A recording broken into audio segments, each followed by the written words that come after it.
Hello दोस्तों, नमस्कार, good evening. स्वागत है आपका अर्जुन डिफेंस एकेडमी के ऑनलाइन प्लेटफॉर्म पर। आशा करता हूं आप सब ठीक होंगे। एसएससी जीडी की डेट आ गई है 16 नवंबर को और एयरफोर्स का नोटिफिकेशन भी आने वाला है। जस्ट अभी कुछ ही दिनों में आने वाला है तथा जो अटका हुआ रिजल्ट था वो भी जस्ट अभी दिवाली से कुछ दिन पहले या कुछ दिन बाद ही जल्द ही आने वाला है और भर्तियों का सिलसिला दनादन शुरू हो गया है। तो आप अपनी तैयारी में जुट जाइए। ऐसे आर्मी की भर्ती भी आने वाली है, जल्द ही आर्मी की भर्ती आने वाली है। तो सभी दोस्तों को बता दीजिए कि आर्मी की भर्ती आने वाली है और 16 अक्टूबर को विशेष ध्यान रखना, एग्ज़ाम शुरू 16 नवंबर को एसएससी जीडी का एग्ज़ाम शुरू होने वाला है। तो आप सब लोग इस चीज़ से अवेयर रहिए। अब जो प्रश्नों की श्रृंखला थी, अपन ने पिछले क्लास में सिंधु घाटी सभ्यता के क्वेश्चन किए थे और उसी क्रम और उसी सिलसिले के अंदर अपन वैदिक सभ्यता के भी अब एमसीक्यूज क्वेश्चन करेंगे। सभी जल्दी से जुड़ जाइए, लाइक कर दीजिए, शेयर कर दीजिए।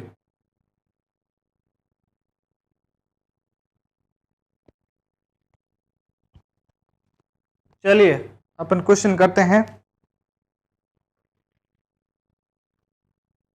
भारतीय इतिहास का अपना नेक्स्ट टॉपिक है वैदिक काल।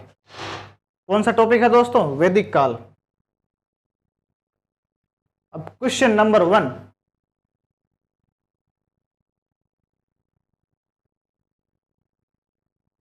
आर्य। आर्य शब्द इंगित करता है।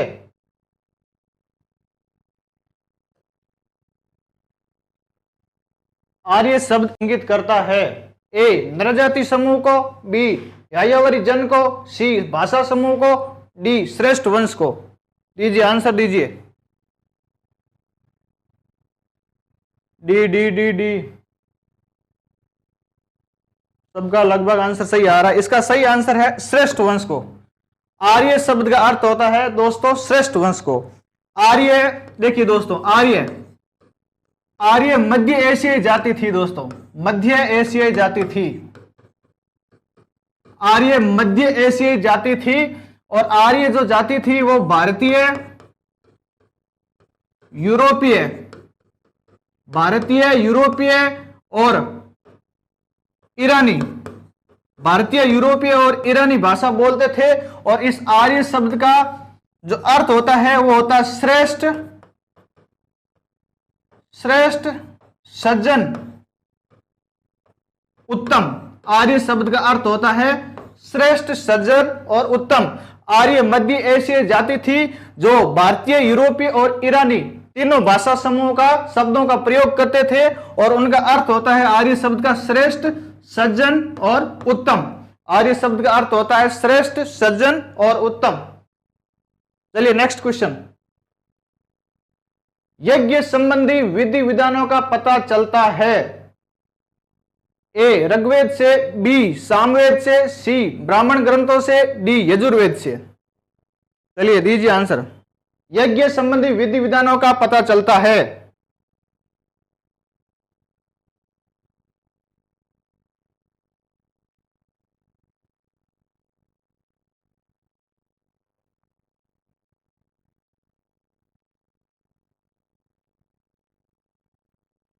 पूजा बी, संदीप डी। देखिए यज्ञ संबंधी विधि विधानों का पता चलता है, इसका राइट आंसर है दोस्तों यजुर्वेद। क्या है दोस्तों? यजुर्वेद। यजुर्वेद में यज्ञ से संबंधित विधि विधानों के बारे में बताया गया है। अब देखिए दोस्तों, यजुर्वेद में क्या होता था, जब यज्ञ होता था ना उस समय जो मंत्र कम पड़ जाते थे, क्या पड़ जाते थे दोस्तों? जब मंत्र कम पड़ जाते थे तो उसके लिए अतिरिक्त मंत्रों का संकलन इसके अंदर था। यजुर्वेद के अंदर अतिरिक्त मंत्रों का संकलन था दोस्तों। यजुर्वेद के अंतर्गत अतिरिक्त मंत्रों का संकलन था जब यज्ञ के दौरान मंत्र कम पड़ जाते थे। और ये यजुर्वेद चंपू शैली में लिखा गया दोस्तों। कौन सी शैली में लिखा गया दोस्तों? चंपू शैली में लिखा गया है। चंपू शैली यानी जो गद्य और पद्य की मिश्रित शैली होती थी उसे चंपू शैली कहते हैं। तो इसका राइट आंसर होगा यजुर्वेद। यजुर्वेद में यज्ञ से संबंधित विधि विधानों का पता चलता है। Next question. निम्नलिखित में से किसका संकलन ऋग्वेद पर आधारित है? निम्नलिखित में से किसका संकलन ऋग्वेद पर आधारित है? यजुर्वेद, सामवेद, अथर्ववेद, उपरोक्त में से कोई नहीं।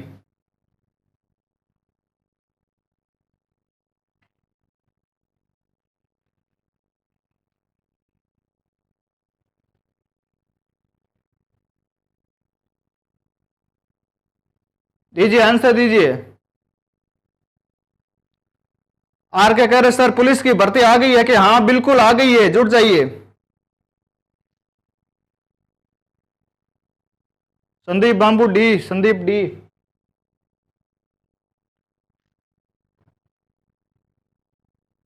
देखिए दोस्तों, निम्नलिखित में से किसका संकलन ऋग्वेद पर आधारित है? देखिए दोस्तों, ऋग्वेद पर आधारित कौन सा वेद है? सबसे महत्वपूर्ण बात इसमें यह पूछी है, कौन सा वेद ऋग्वेद पर आधारित है? ऋग्वेद पर आधारित है, इसका मतलब यह होता है कि कौन सा वेद लगभग ऋग्वेद से ही उठाया गया है। तो इसका राइट आंसर होगा दोस्तों सामवेद। क्या होगा दोस्तों? इसका राइट आंसर होगा सामवेद। देखिए दोस्तों, सामवेद इसका आंसर कैसे होगा?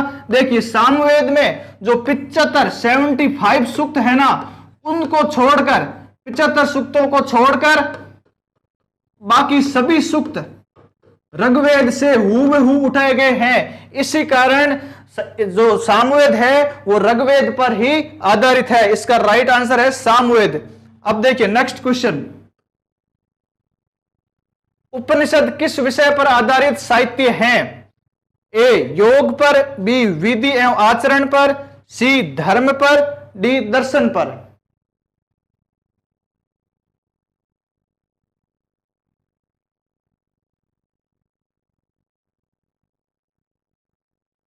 अर्जुन का लाडला डी,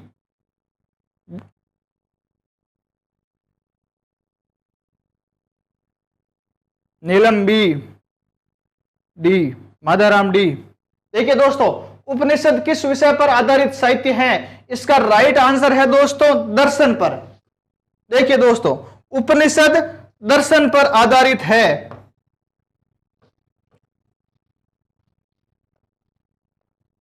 जो भारतीय दर्शन है ना, भारतीय दर्शन, भारतीय दर्शन की झलक दोस्तों हमें उपनिषदों में मिलती है। भारतीय दर्शन की झलक दोस्तों हमें उपनिषदों में मिलती हैं। ये उपनिषद है वैदिक साहित्य के अंतिम भाग है। वैदिक साहित्य के जो 4 भाग है, वेद, ब्राह्मण, आरण्यक, उपनिषद। वेद, ब्राह्मण, आरण्यक और उपनिषद। वेद, ब्राह्मण, आरण्यक, उपनिषद जो वैदिक साहित्य के 4 भाग हैं, उसमें वैदिक साहित्य जो अंतिम भाग है उपनिषद, इसके अंतर्गत हमें भारतीय दर्शन की झलक मिलती है दोस्तों। किसके अंदर मिलती है दोस्तों? उपनिषदों के अंदर भारतीय दर्शन की झलक मिलती है। देखिए, उपनिषद जो गुरु के पास बैठकर लिखे गए ग्रंथ थे, उन्हें ही उपनिषद कहते हैं। गुरु के पास बैठकर लिखे गए ग्रंथों को उपनिषद कहते हैं। इसके अंतर्गत भारतीय दर्शन की हमें झलक मिलती है। नेक्स्ट क्वेश्चन, किस वैदिक साहित्य में मोक्ष की चर्चा की गई है? ए ऋग्वेद, बी परवर्ती संहिताएं, सी ब्राह्मण, डी उपनिषद।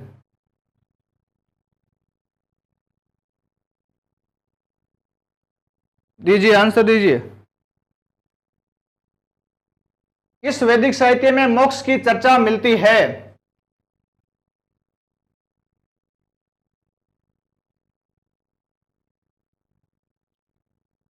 सी ए रॉयल आर्मी ए,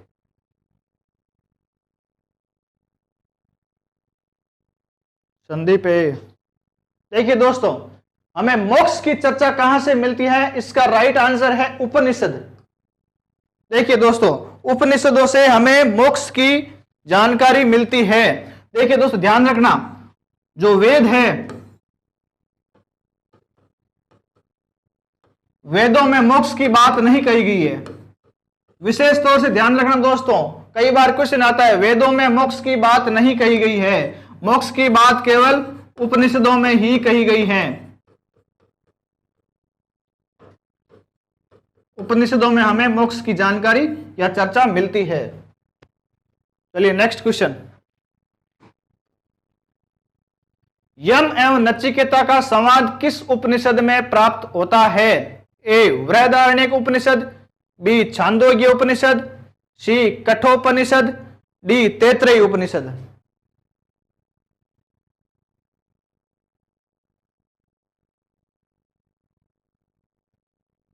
दीजिए आंसर दीजिए।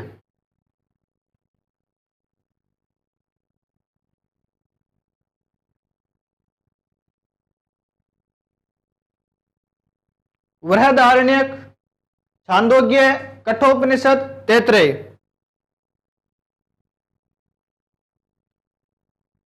यम और नचिकेता का संवाद।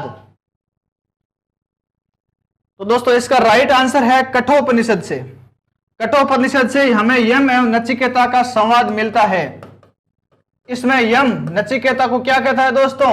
यम नचिकेता को संवाद स्वरूप कहता है कि ये आत्मा, जो आत्मा है ना, आत्मा अजर और अमर है। आत्मा कैसी है दोस्तों? अजर और अमर है। इसको कोई शस्त्र नहीं काट सकते, कोई वायु न तो इसे उड़ा सकती है, न अग्नि इसे पिघाल सकती है। जो कृष्ण भगवान ने गीता में कहा था ना, वैसा का वैसा संवाद इस कठोपनिषद में यम नचिकेता को कहता है। देखिए आरण्यक, बृहदारण्यक उपनिषद में याज्ञवल्क्य और गार्गी का संवाद मिलता है दोस्तों। याज्ञवल्क्य और गार्गी का संवाद मिलता है बृहदारण्यक उपनिषद में। छांदोग्य उपनिषद में कृष्ण का उल्लेख मिलता है दोस्तों। कृष्ण का उल्लेख छांदोग्य उपनिषद में मिलता है। तैत्तिरीय उपनिषद में रीति रिवाज और नियम प्रदान है दोस्तों।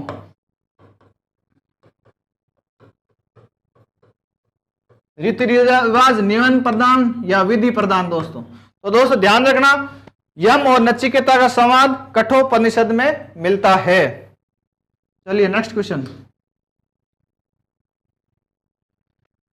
ऋग्वेद काल में जनता का खाली जगह पर अधिक विश्वास था। ऋग्वेद काल में जनता का किस पर अधिक विश्वास था? एकेश्वरवाद पर, बलि एवं कर्म कांड पर, मूर्ति पूजा पर या शक्ति पूजा पर?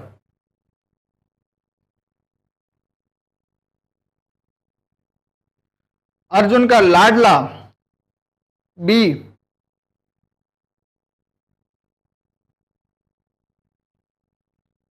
ए रीना, बी अर्जुन, ए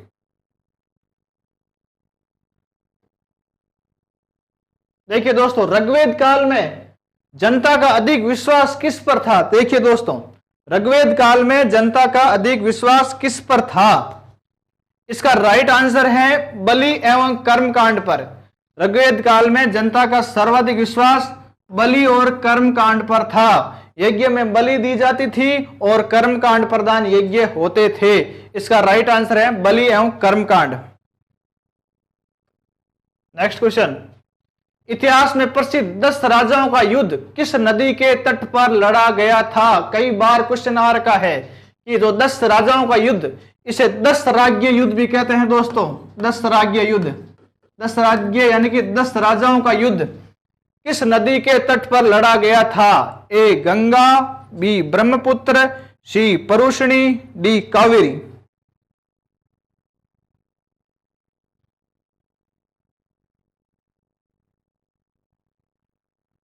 संदीप सी, रीना सी, सी।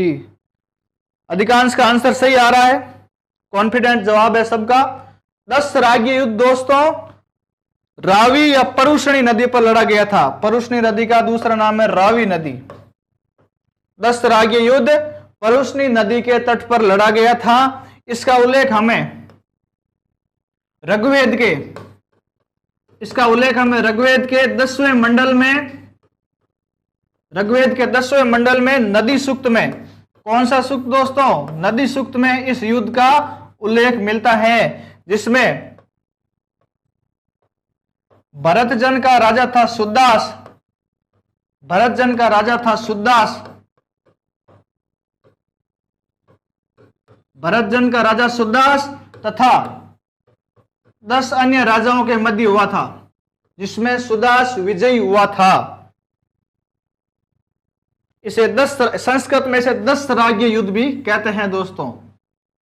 तो ध्यान रखना दोस्तों, वेरी वेरी इंपॉर्टेंट क्वेश्चन है, कई बार एग्जाम में आ रखा है कि 10 राजाओं का युद्ध या इसे 10 राज्य युद्ध भी कहते हैं, कौन सी नदी के तट पर हुआ था? तो इसको रावी या परुष्णी, दोनों ध्यान रखना दोस्तों, रावी या परुष्णी, रावी को परुष्णी भी कहते थे पहले, तो रावी या परुष्णी नदी के तट पर लड़ा गया था, जिसमें इसका उल्लेख हमें ऋग्वेद के 10वें मंडल में इसका वर्णन दिया गया है। 10वें मंडल में सूक्त कौन सा है?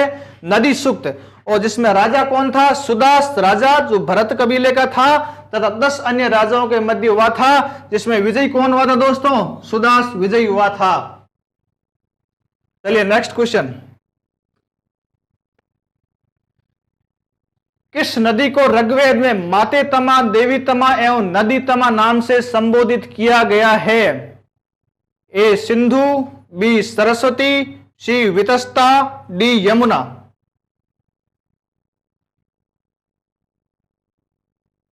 हाँ संदीप सही है, नदी सूक्त वर्सेस 10 राजा।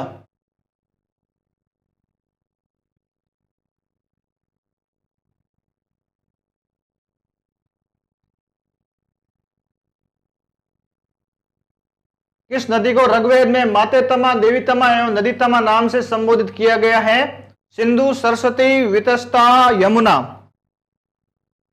दीजिए आंसर दीजिए।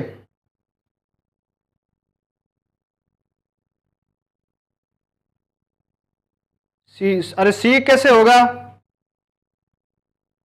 सी तो हो ही नहीं सकता। देखिए दोस्तों, माते तमा, देवी तमा, नदी तमा, ये सरस्वती नदी को संबोधित किया गया है। कौन सी नदी को दोस्तों? सरस्वती नदी को। यह सबसे पवित्र नदी मानी जाती थी दोस्तों। देखिए दोस्तों, अब सिंधु नदी का सर्वाधिक उल्लेख आरंभिक साहित्य में किया गया है। आरंभिक जो वैदिक साहित्य था, आरंभिक वैदिक साहित्य, उसमें सिंधु नदी का सर्वाधिक उल्लेख किया गया है। लेकिन दोस्तों, सरस्वती नदी को माता के समान माना जाता था, सबसे पवित्र नदी थी, इस कारण इसके माते तमा, देवी तमा और नदी तमा नाम से संबोधित किया गया है। नेक्स्ट क्वेश्चन, प्राचीन काल में आर्यों के जीविकोपार्जन का मुख्य साधन क्या था? ए कृषि, बी शिकार, सी शिल्प कर्म, डी व्यापार। चलिए आंसर दीजिए।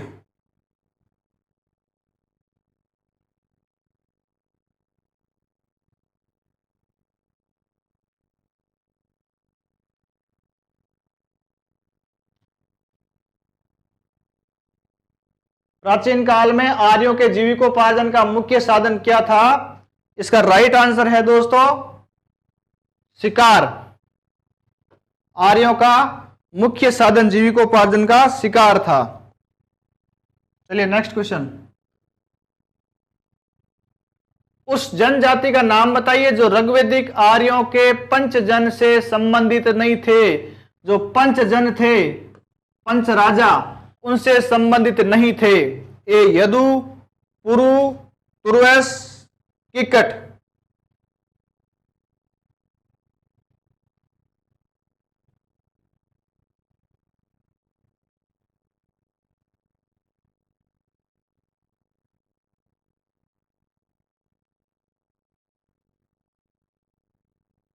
तुर्वस, तुर्वस कैसे होगा भाई? तुर्वस तो था उसके अंदर। अनु, यदु, तुर्वस, किवी, पांचाल, ये तो थे। इसका राइट आंसर है दोस्तों किकट। किकट नहीं था। पंचजन्य के अंदर अनु, यदु, तुर्वस, किवी और पांचाल, ये 5 राजाएं थे। इसका राइट आंसर है किकट, इसके अंतर्गत नहीं था पंचजन्य के अंतर। चलिए नेक्स्ट क्वेश्चन। अब देखिए, यह क्वेश्चन कई बार आ चुका है, ध्यान से देखिए। ऋग्वेद में उल्लेखित यव शब्द किस कृषि उत्पाद हेतु प्रयुक्त किया जाता था? कल ही, परसों ही आरएस प्री के एग्जाम के अंतर्गत आया हुआ है ये क्वेश्चन, और ये कई बार आ चुका है एग्जाम के अंदर। तो ध्यान से देखिए, पढ़िए और इसका आंसर दीजिए। ऋग्वेद में उल्लेखित यव शब्द किस कृषि हेतु प्रयुक्त किया जाता था? यानी कि यव किसका नाम था? ऐसी कौन सा खाद्यान्न था जिसका नाम यव था?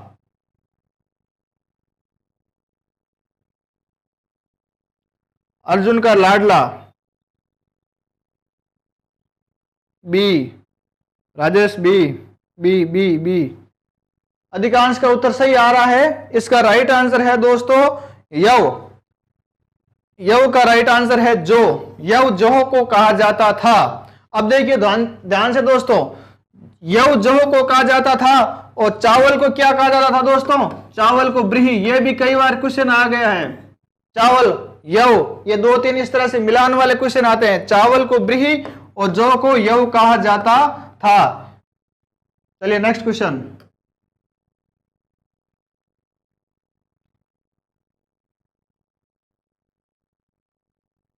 वैदिक काल में प्रचलित शासन प्रणाली थी।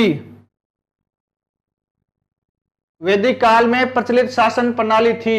ए निरंकुश, बी प्रजातांत्रिक, सी गणतंत्र, डी वंश परंपरागत राजतंत्र।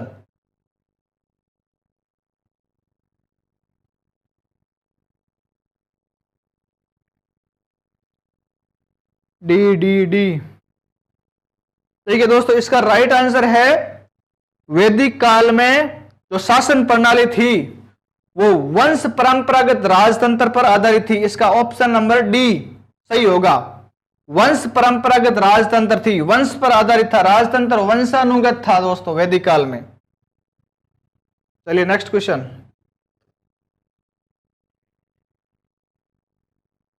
किस वेद में सभा और समिति को प्रजापति की पुत्रियां कहा गया है? किस वेद में सभा और समिति को प्रजापति की पुत्रियां कहा गया है? यह क्वेश्चन कई बार आ चुका है।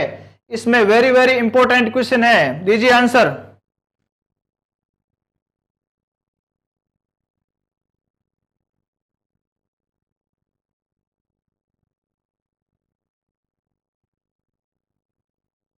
ए ए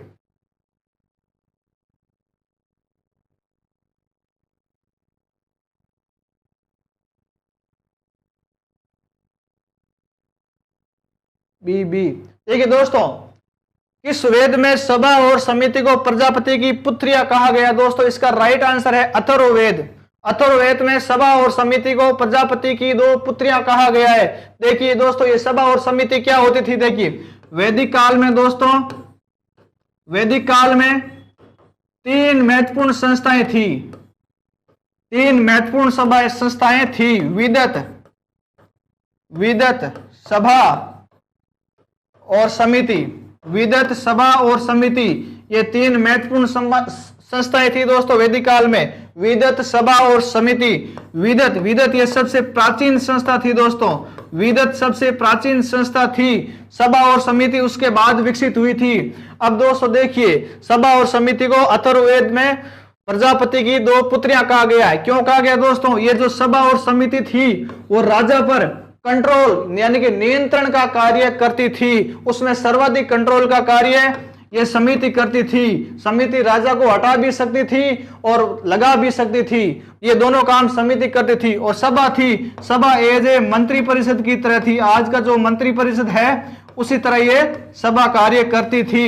और ध्यान रखिए दोस्तों, वैदिक काल में विदित, सभा, समिति, इसमें स्त्रियों को भाग लेने का अधिकार था। यानी कि स्त्रियों को यहाँ ओपननेस दी जाती थी, स्त्रियों का खुलापन था, स्त्रियां यहाँ भाग ले सकती थी। तो इसका राइट आंसर है दोस्तों, सभा और समिति को प्रजापति की पुत्रियां अथर्ववेद में कहा गया है। Next question. आयुर्वेद अर्थात जीवन का विज्ञान का उल्लेख सर्वप्रथम किस में मिलता है? आयुर्वेद अर्थात जीवन का विज्ञान का उल्लेख सर्वप्रथम किस में मिलता है? ए आरण्यक, बी यजुर्वेद, सी सामवेद, डी अथर्ववेद।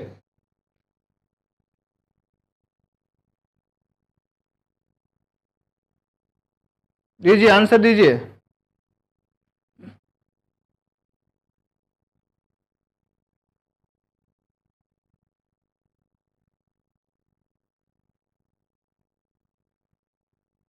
सी ए सी सी सी। लगभग सभी का सी आ रहा है, लेकिन सी उत्तर सही नहीं है दोस्तों। देखिए आयुर्वेद अर्थात जीवन का विज्ञान का उल्लेख सर्वप्रथम किस में मिलता है? इसका राइट आंसर है अथर्ववेद दोस्तों। अथर्ववेद में आयुर्वेद का उल्लेख मिलता है, यानी औषध विज्ञान का, औषधि का उल्लेख आयुर्वेद अथर्ववेद में मिलता है। औषधि या आयुर्वेद, आयुर्वेद का उल्लेख अथर्ववेद में मिलता है। यह तीनों ऋग्वेद, सामवेद, यजुर्वेद के बाद में लिखा गया है और इसके अंतर्गत और भी है, जादू है, टोने हैं, टोटके, अंधविश्वास। जादू, टोने, टोटके और अंधविश्वास, इनका भी उल्लेख अथर्ववेद में दिया गया है। तो ये दो चीजें बहुत ही महत्वपूर्ण है, औषधि या आयुर्वेद, इस पर स्टार, और अंधविश्वास, ये कई बार पूछा गया है। अंधविश्वास का उल्लेख कौन से वेद में है? तो इसका उल्लेख है अथर्ववेद में है। याद रखना दोस्तों, अथर्ववेद में औषधि, आयुर्वेद, जादू, टोने, टोटके और अंधविश्वास का उल्लेख किया गया है। चलिए नेक्स्ट क्वेश्चन। ऋग्वैदिक धर्म में खाली जगह की प्रधानता कही जाती है, यानी कि ऋग्वैदिक धर्म किस पर आधारित था, उसकी प्रकृति कैसी थी? ए निवृत्ति मार्गी, बी एकेश्वरवादी, सी बहुदेववादी, डी अद्वैतवादी।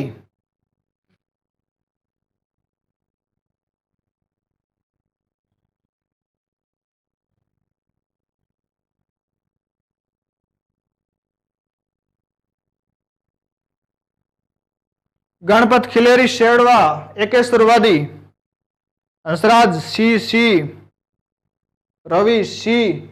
देखिए दोस्तों, लगभग ठीक आ रहा सबका उत्तर। ऋग्वैदिक धर्म में किसकी प्रधानता कही जाती है, यानी कि ऋग्वैदिक धर्म किस पर आधारित था? तो इसका राइट आंसर है दोस्तों बहुदेववादी। ऋग्वैदिक जो धर्म था वो बहुदेववादी थी।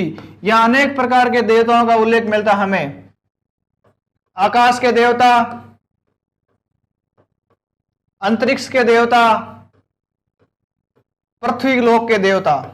अब देखिए दोस्तों, आकाश के देवता सूर्य, सविता, उषा,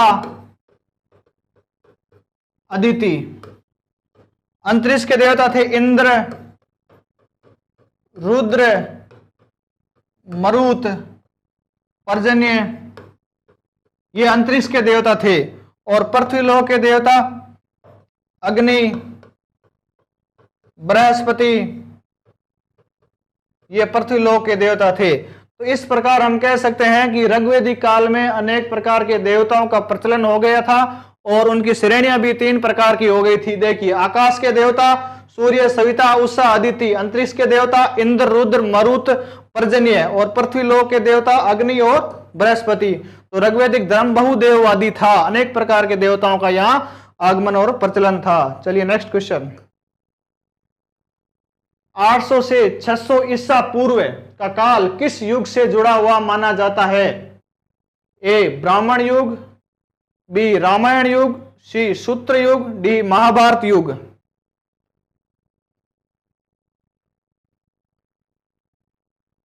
दीजिए आंसर दीजिए दोस्तों।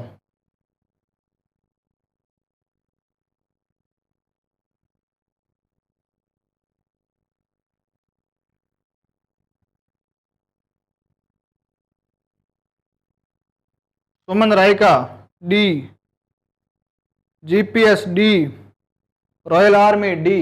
देखिए दोस्तों, 800 से 600 ईसा पूर्व का काल किस युग से जुड़ा हुआ माना जाता है? इसका राइट आंसर है दोस्तों ब्राह्मण युग। इसका राइट आंसर क्या है दोस्तों? ब्राह्मण युग। यानी कि ईसा से 800 से ईसा पूर्व से 600 ईसा पूर्व तक जो युग था उस युग को ब्राह्मण युग कहते हैं। Next question. ऋग्वेद में युद्ध का देवता किसे माना जाता था? सबसे महत्वपूर्ण क्वेश्चन है, कई बार आ चुका है। ऋग्वेद में युद्ध का देवता किसे माना जाता था? दीजिए आंसर दीजिए।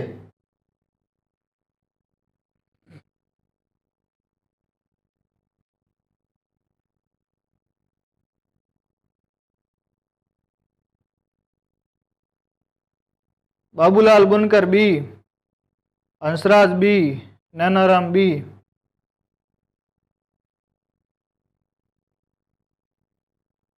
ऋग्वेद सभ्यता में युद्ध का देवता किसे माना जाता था? लगभग सभी का उत्तर सही आ रहा है। इसका राइट आंसर है दोस्तों इंद्र। इंद्र को युद्ध का देवता माना गया है। इंद्र को युद्ध का देवता माना गया है। अग्नि को मध्यस्थता का देवता, मध्यस्थता का देवता मतलब था जो अपन देवताओं तक हमारी सूचनाएं पहुंचाने का काम करता था। यानी कि सूचनाएं हम यज्ञ में कुछ आहूत करते थे अग्नि में, वो चीजें ऊपर देवताओं तक पहुंचाने का कार्य अग्नि करता था। यानी कि मध्यस्थता का कार्य अग्नि करता था। युद्ध का देवता इंद्र था। सूर्य उपासना का देवता था। और वरुण दोस्तों ऋत का देवता था। ऋत का देवता मतलब इस जगत की नैतिक व्यवस्था बनाए रखने का काम वरुण देवता का था। तो देखिए अग्नि मध्यस्थता का देवता था, इंद्र युद्ध का, सूर्य उपासना का, वरुण ऋत, यानी ऋत का मतलब होता है नैतिक व्यवस्था और जगत की कर्मकांडी और भौतिक व्यवस्था को बनाए रखने का काम वरुण करता था दोस्तों। चलिए नेक्स्ट क्वेश्चन। ऋग्वेद में सर्वाधिक मंत्र किस देवता से संबंधित है?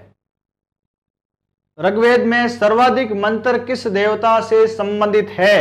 ए यम, बी वरुण, सी अग्नि, D Shiv.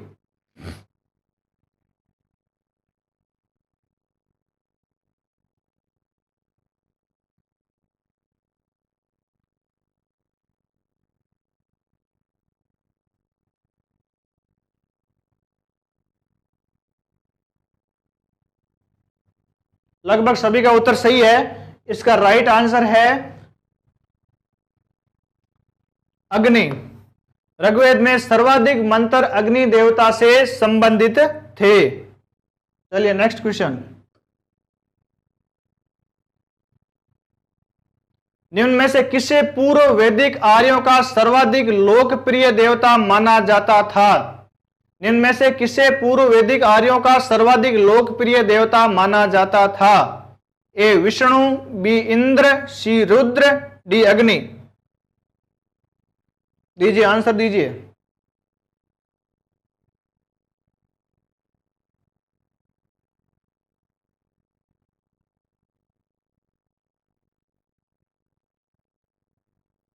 A B, A P के बी। ठीक है दोस्तों, पूर्व वैदिक आर्यों का सर्वाधिक लोकप्रिय देवता किसे माना जाता था? इसका राइट आंसर है दोस्तों बी इंद्र। इंद्र आर्यों का सर्वाधिक लोकप्रिय देवता थे। नेक्स्ट। सर्वाधिक ऋग्वेदिक सूक्त समर्पित है। सर्वाधिक ऋग्वेदिक सूक्त समर्पित है।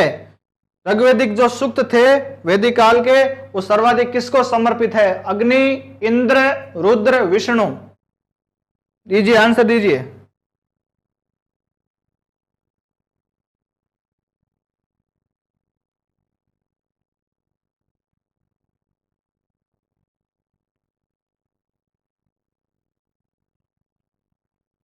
बाबूलाल बी, जीपीएस ए, अजय सी। सर्वाधिक ऋग्वेदिक सूत्र किसको समर्पित थे? इसका राइट आंसर है ऑप्शन नंबर बी इंद्र को। ऋग्वेद में जो सर्वाधिक सूक्त थे वो इंद्र को समर्पित है। देखिए दोस्तों, ऋग्वेद में 10 मंडल और 1028 सूक्त है। उसमें से सर्वाधिक सूक्त इंद्र देवता को समर्पित है। चलिए नेक्स्ट क्वेश्चन। अब देखिए दोस्तों, इसका आंसर सभी को आना चाहिए। वैदिक युगीन सभा क्या थी?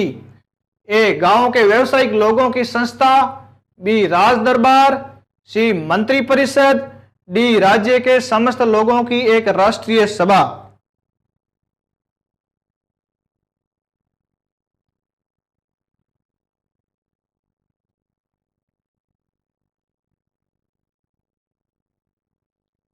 जीपीएस 4, रीना सी, पीके सी, जीपीएस 4। 4 कैसे होगा भाई? मैंने अभी बताया है। वैदिक युगीन सभा, सभा का उल्लेख। सभा क्या थी? सभा एक प्रकार की मंत्री परिषद थी दोस्तों। सभा क्या थी दोस्तों? इसका राइट आंसर है सी, मंत्री परिषद। वैदिक युग में, वैदिक काल में 3 प्रकार की संस्थाएं थी। विदत, सभा और समिति। 3 प्रकार की संस्थाएं थी। विदत सबसे प्राचीन थी।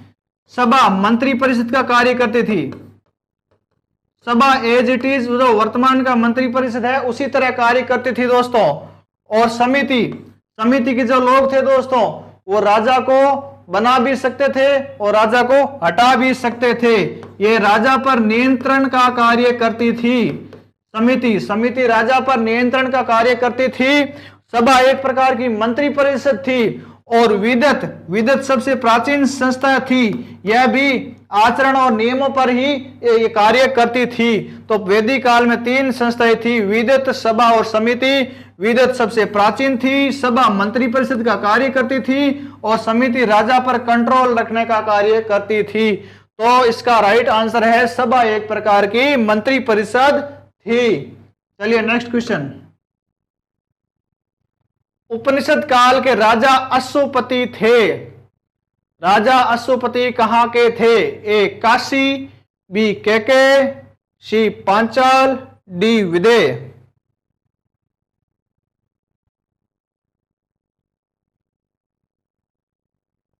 दीजिए आंसर दीजिए। राजा अश्वपति शासक थे। काशी, केके, पांचाल, विदेह।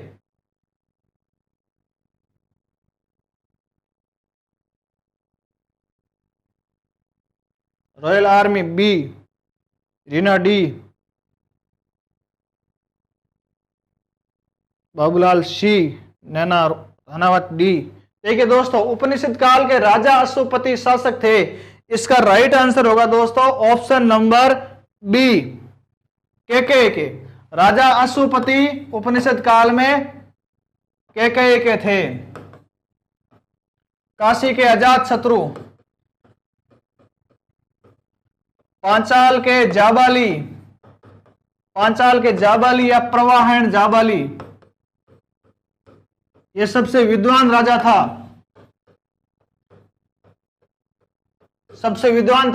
और कुछ अन्य राजा इनसे पढ़ने भी आता थे, जाबाली से। और विदेह के राजा थे जनक। तो दोस्तों देखिए, काशी के अजात शत्रु, के अश्वपति, पांचाल के जाबाली और विदेह के जनक, ये 4 राजा थे। इनका कई बार मिलान वाला क्वेश्चन आता है, तो आप इसको याद कर लीजिए। चलिए नेक्स्ट क्वेश्चन। आरंभिक वैदिक साहित्य में सर्वाधिक वर्णित नदी है दोस्तों, ध्यान से प्रश्न पढ़ना। आरंभिक वैदिक काल में सर्वाधिक वर्णित नदी है। ए सरस्वती, बी सिंधु, सी गंगा, डी सतुद्री।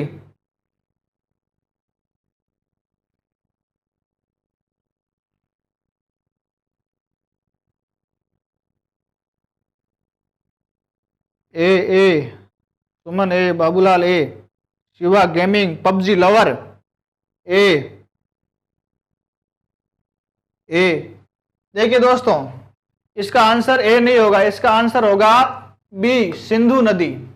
तो आरंभिक वैदिक साहित्य था, शुरुआती वैदिक साहित्य, उसमें सर्वाधिक वर्णित नदी थी सिंधु। आरंभिक वैदिक काल में सर्वाधिक वर्णित नदी सिंधु थी। सरस्वती तो पवित्र नदी थी, जिसको नदी तमा और देवी तमा कहा गया। सरस्वती कैसे होगी? सरस्वती तो सबसे पवित्र थी, जिसे नदी तमा और देवी तमा कहा गया था। सबसे पवित्र नदी थी, माता के समान इनको दर्जा प्राप्त था। तो आरंभिक वैदिक साहित्य में सर्वाधिक उल्लेख सिंधु नदी का ही हुआ है।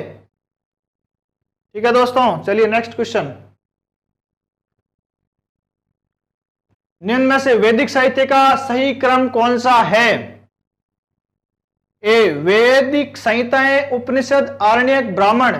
बी वैदिक संहिताएं, ब्राह्मण, आरण्यक, उपनिषद। सी वैदिक संहिताएं, आरण्यक, ब्राह्मण, उपनिषद। डी वैदिक संहिताएं, वेदांग, आरण्यक, स्मृतियां। चलिए दीजिए, क्रम है, कई बार क्वेश्चन में पूछा जाता है। सबसे कठिन क्वेश्चन यही है, अधिकांश स्टूडेंट भूल जाते हैं इनका क्रम, और बहुत ही इजी क्वेश्चन है, ये गलत हो जाता है। सोचिए, आंसर दीजिए।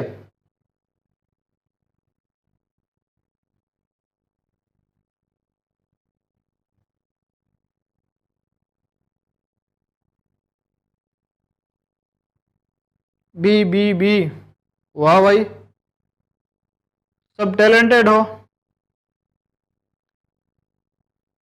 लगता है यहीं से पढ़ के गए होंगे।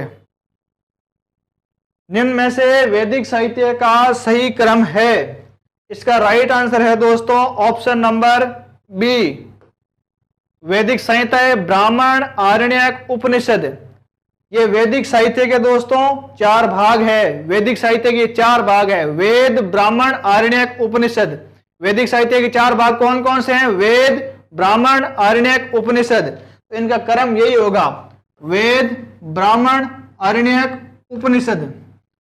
वेद 4 प्रकार के होते हैं, ऋग्वेद, सामवेद, यजुर्वेद और अथर्ववेद। ब्राह्मण ग्रंथ विधि प्रधान है, ब्राह्मण ग्रंथ विधि प्रधान है। आरण्य ग्रंथ वनों में लिखे गए हैं, इस कारण ये चिंतन प्रधान है दोस्तों। आरण्य ग्रंथ कई बार पूछा जाता है कैसे हैं? चिंतन प्रधान है। चिंतन प्रधान क्यों है?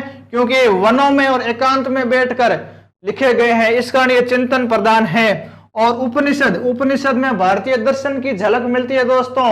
वैदिक साहित्य का अंतिम भाग है और उपनिषदों में ही भारतीय दर्शन की झलक मिलती है कि भारत का दर्शन यानी कि भारत का जो सांस्कृतिक है, विरासत है, वो कैसी है, उसकी जानकारी हमें उपनिषदों में मिलती है। उपनिषद का अर्थ होता है उप प्लस निषद, यानी कि उप का होता है अर्थ होता है, उप का अर्थ होता है निकट, निकट यानी और बैठकर, यानी कि गुरु और शिष्य द्वारा निकट बैठकर जो दर्शन रचा गया है उसे उपनिषद कहते हैं। और इसमें भारतीय दर्शन की झलक मिलती है दोस्तों। एक बार फिर से देख लीजिए, वैदिक साहित्य का सही क्रम कौन सा है? वेद, ब्राह्मण, आरण्यक, उपनिषद, ये 4 सही क्रम है, इसको रट लेना। ये क्रम पूछा जाता है, कई बार पूछा गया है।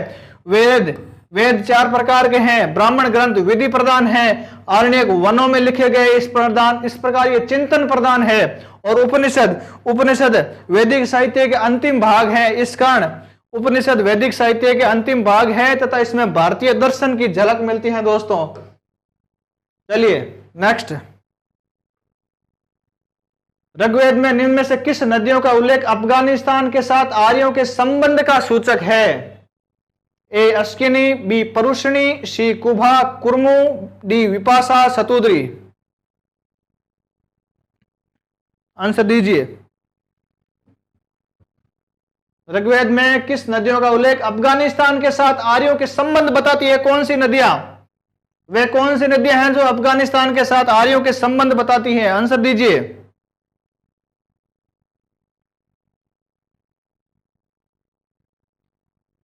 बी, ए, बी,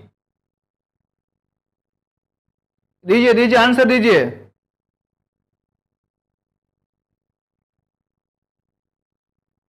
लगता है यहां अटक गए सब लोग। अब देखिए दोस्तों, कौन सी ऐसी नदियां हैं वैदिक कालीन जो अफगानिस्तान के साथ आर्यों के संबंध बताती है, जिनका वेदों में वैदिक साहित्य में उल्लेख है? ऐसी कौन सी नदियां हैं? देखिए इसका राइट आंसर होगा दोस्तों कुभा, क्रमु। इसका राइट आंसर होगा सी, कुभा और क्रमु। कुभा काबुल को कहते हैं, काबुल नदी, और कर्मू कहते हैं कुर्रम नदी को। ये दोनों अफगानिस्तान में मिली है दोस्तों। इसका वैदिक साहित्य में कुबा, काबुल जो वर्तमान में अफगानिस्तान में नदी है उसको वैदिक काल में कुबा कहते थे, और कुर्रम नदी है, कुर्रम को क्रमु कहते थे। ये दोनों अफगानिस्तान में है।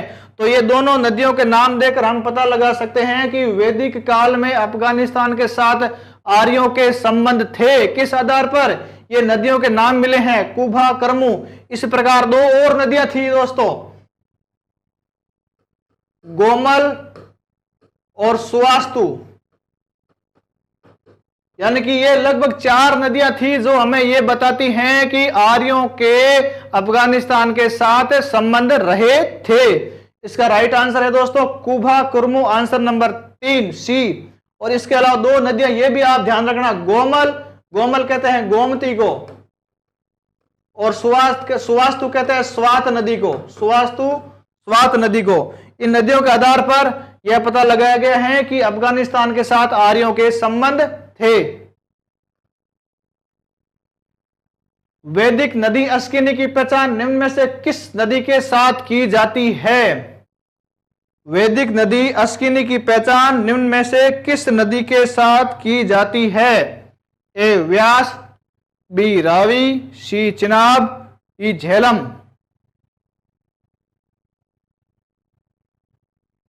दीजिए। Asikni, D B,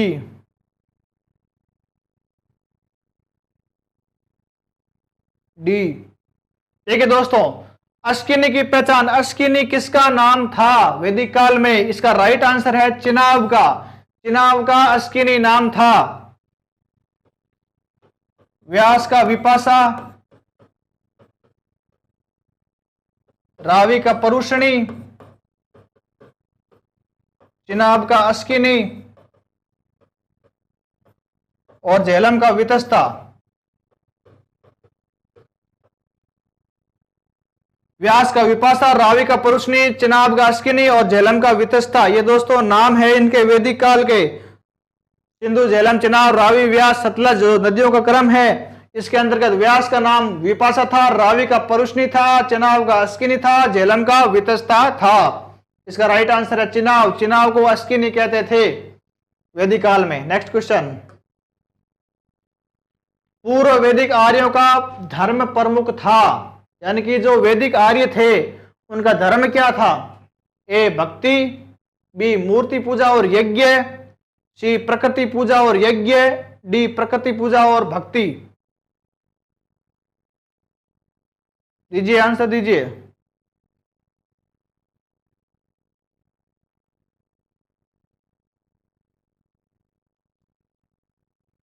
B, B. अरे बी कैसे होगा? मूर्ति पूजा कहां थी इसमें? यहां तो अनेक प्रकार के देवताओं को उल्लेख आ गया था, आकाश के, अंतरिक्ष के, पृथ्वी लोक के। मूर्ति पूजा का उल्लेख ही नहीं था। यह वैदिक आर्यों का प्रमुख धर्म प्रकृति पूजा और यज्ञ था। प्रकृति की उपासना करते थे और यज्ञ करते थे, और यज्ञों में कर्म कांडता थी। तो इसका राइट आंसर होगा प्रकृति पूजा और यज्ञ। चलिए नेक्स्ट क्वेश्चन, गोत्र शब्द का प्रयोग सर्वप्रथम हुआ था। गोत्र शब्द का प्रयोग सर्वप्रथम हुआ था। ए अथर्ववेद में, बी ऋग्वेद में, सी सामवेद में, डी यजुर्वेद में।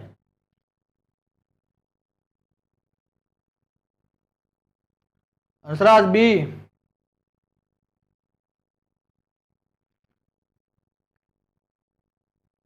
बी। देखिए दोस्तों, गोत्र शब्द का प्रयोग सर्वप्रथम किसमें हुआ था? इसका राइट आंसर है दोस्तों ऋग्वेद। इसका राइट आंसर है दोस्तों ऋग्वेद, यानी बी। अब देखिए दोस्तों, ऋग्वेद में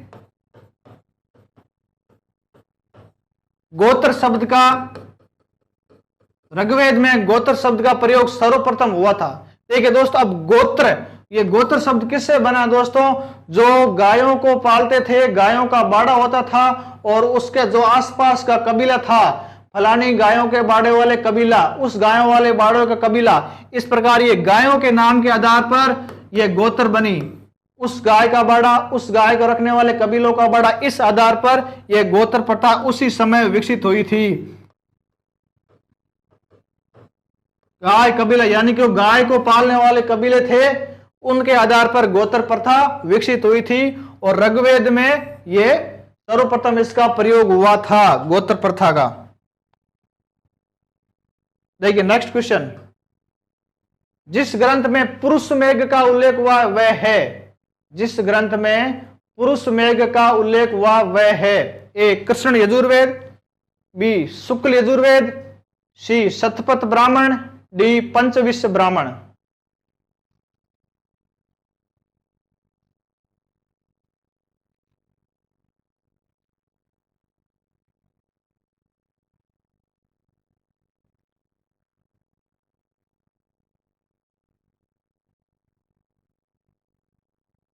दीजिए आंसर दीजिए। जिस ग्रंथ में पुरुष मेघ का उल्लेख हुआ वह है कृष्ण यजुर्वेद, शुक्ल यजुर्वेद, शतपथ ब्राह्मण या पंचविश ब्राह्मण ग्रंथ।